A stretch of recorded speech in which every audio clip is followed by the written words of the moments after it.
Hey guys, I just got finished with the most recent episode of The Last of Us, and I haven't uploaded a video about the series in a while, I think like 2 to 3 weeks. Um, and I do have a lot of thoughts, but like right off the bat, this was easily the best episode that they have put out this entire season. And it's a bit bittersweet to me because one of the previous videos that I've made about this show was that I'm going to have to start looking at it, and I've been doing my best, as something completely different from the games. And there's a lot of online discourse right now about how it's pretty much necessary to view the show as a completely different work of fiction from the games, because it's almost not an adaptation anymore. I mean, obviously it is, in the sense that it's like the same IP, but the amount of changes that they are doing from how the game progressed to what they're showing in the show is so staggering that it effectively is almost a completely different interpretation. And that was a very difficult pill to swallow for me, and I think a bunch of other game fans, for those, who like the game and the story behind the game, simply because of how dramatic the core gameplay and story of The Last of Us 2 was. I think we all expected there to be deviations because of season 1 of The Last of Us and how many perspectives and different storylines and new things that we had gotten in that season. But I don't necessarily think, at least I didn't think, that we'd be getting as big of a change going into season 2.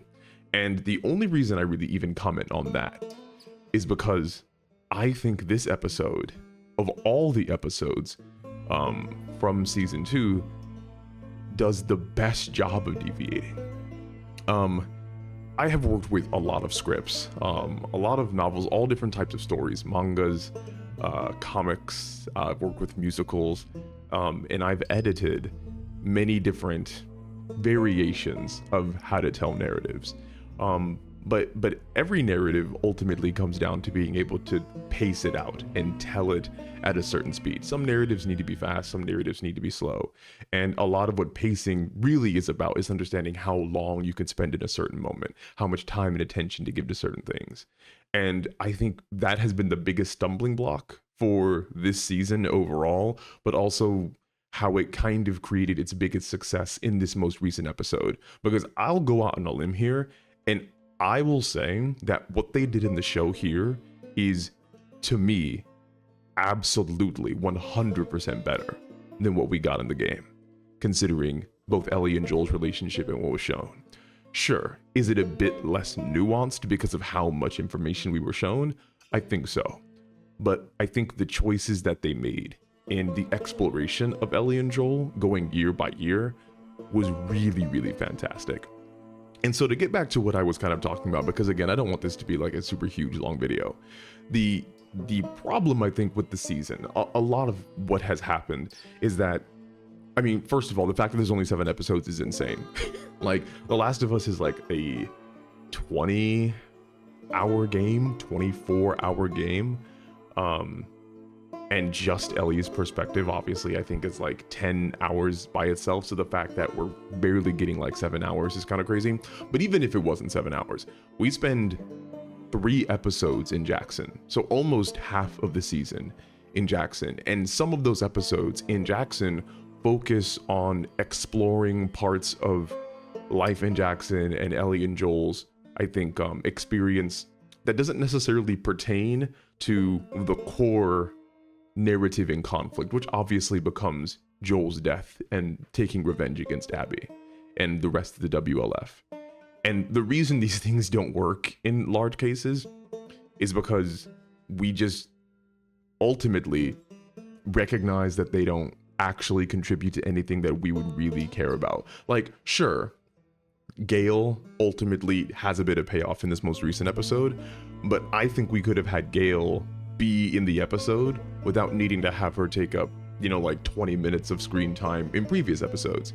I don't necessarily think that the Jackson attack was building up to anything that happened emotionally in this episode or probably even the next one, right? I think the fascination that the creators have, whether it's Craig Mazin or if Neil Druckmann is really working alongside them, is the fascination with, I think, looking at some of like the smaller scale aspects that I think were real highlights of the first season, but doing it almost to the detriment of this season, because The Last of Us season 1 was taken thematically back from Ellie and Joel, right? Like in the games, obviously we focus on them, but as a show, The Last of Us really did become about humanity as a whole, right? It became about looking at all the different types of people that were affected, how they went about coping with the zombie apocalypse.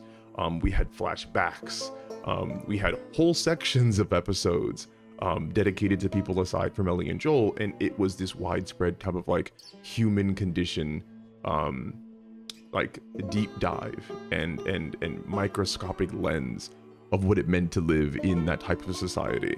And the reason why that doesn't necessarily work in season 2 is because season 2 and The Last of Us 2 as a story fundamentally cannot be a wide scale look at humanity, because it is so focused on Ellie and Joel and their relationship, right? Like, I think so much of what made season 1 good and the first game good was the discovery of the world, was discovering Ellie, was discovering Joel. It was having the relationships formed, right? And exploring all that, which is why, again, kind of like a top-down, wider scale view can work. But this season isn't about that at all. We're not discovering anything. We're supposed to be seeing the crystallization of these relationships. We're supposed to be seeing how all these different pieces of the story come together. And we can't really do that if we are having so many other non-necessary parts of the story be explored, right? And again, I'm not even going to go through every single piece, but the season simultaneously feels rushed and like it is taking too much time. It's like super slow paced and fast paced. I haven't been a huge fan of many of these episodes, except for this last one. And the reason I think this works is because it doesn't take time away to, I think, explore pieces of the narrative that are separate from Ellie and Joel. It only explores Ellie and Joel. And I think by having these sections of the game where we really get a deepening of their banter, we get a deepening of, I think, their relationship, and I almost want to say get more of what the game maybe didn't feel comfortable giving us. It felt really cool to be able to have that. I was really expecting me to just not be emotionally invested almost at all, only because in the game, Joel's dead for like, 10 hours before we get these flashbacks. He's gone for a long time, and you're just suffering, and you're getting shot at, and you're killing people, and there's just so much torture and agony that when you get this reprieve with Joel, it feels so nice to just kind of like step back and have a little birthday celebration at a museum. And I was thinking, oh, there's no way they're going to be able to pull this off, because Joel's only been dead for like 3 hours in like TV time. But dang, they really did it. It's really good, and I think having the full hour of having all these different flashbacks and a bunch of them being new material, I think worked really, really well. I think Bella Ramsey and Pedro Pascal and freaking Tony Dalton absolutely killed it. Everybody killed it this episode. I think that if you have a problem with this episode, I think you fundamentally just probably gonna never like the show, because I think they stuck as close as they could to the source material while also adding in stuff that seamlessly flowed in, because again, they didn't zoom out. They stayed super close to Ellie and Joel, and how their characters have changed and developed year by year up to the point where they are now. And it was really cool to see. It almost gives me faith for the last episode. I'm very skeptical because obviously I know what happens. They have so much to accomplish in the last episode, so we'll see where it goes from there. But it was, I think, a real highlight of the season, that they were able to pull off what effectively was the most difficult kind of like emotional journey for these characters to go through, and they did it excellently. So yeah, we'll see what happens in the next week's episode, because that's like the finale, which is insane, and then we won't get like probably another season for like 3 years. So but yeah, those are my thoughts on it.